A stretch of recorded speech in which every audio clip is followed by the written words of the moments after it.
আজকের মাটির চুলায় রান্না করব। প্রথমে ভাত বসিয়ে দিছি। মাটির চুলা লাকড়ি দিয়ে রান্না করতে ভালো লাগে, খেতেও ভালো লাগে, সুস্বাদু হয় গ্যাসের রান্নার চেয়ে। তারপরে স্বাস্থ্যের পক্ষেও ভালো। দিয়ে দেব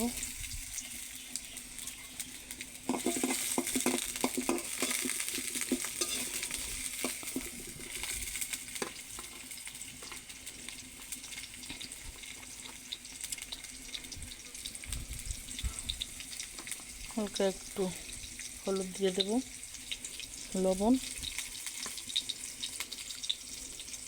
করলাটার সাথে দিয়ে দেবো একত্রে।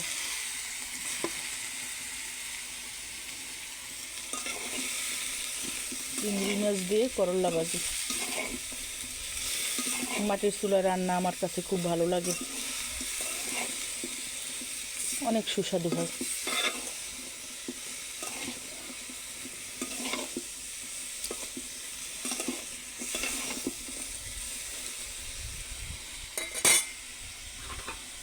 এখন ঢাকনাটা দিয়ে দিই,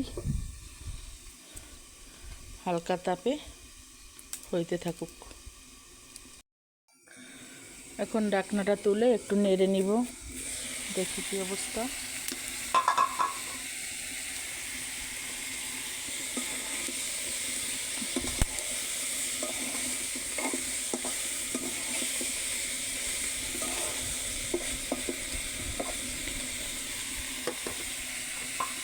হালকা তাপ হোক।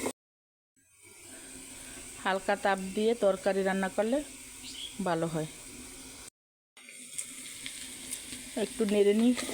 দেখুন আমার ভাজিটার কালারটা খুব সুন্দর হয়েছে, দেখতে খুবই সুন্দর।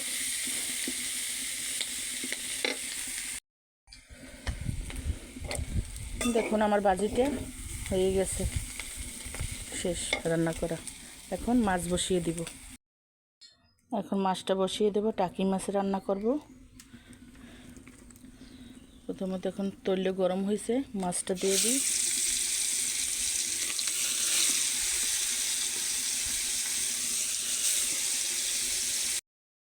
বন্ধুরা, মাটির চুলায় কার কার রান্না খেতে ভালো লাগে কমেন্ট করে জানান, কে কে পছন্দ করেন। এখন জল দিয়ে দিলাম পরিমাণ মতো।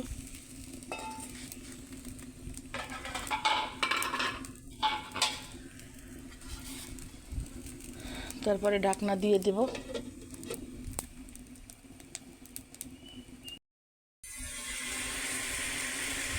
আমার মাছটা ভাজা হয়ে গেছে। এখন মিষ্টি কুমড়া রান্না করব। মিষ্টি কুমড়াটা বসিয়ে দিলাম।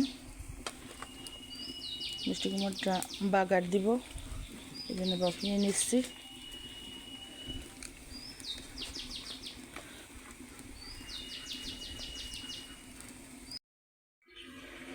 মিষ্টি কুমড়াটা এখন একটু ভেঙে দিব, তারপরে বাগার দিব।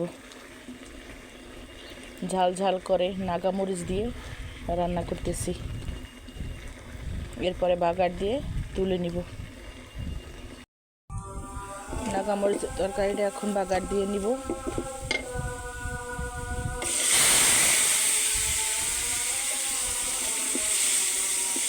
আজকের দিনের মতো আমার রান্না শেষ।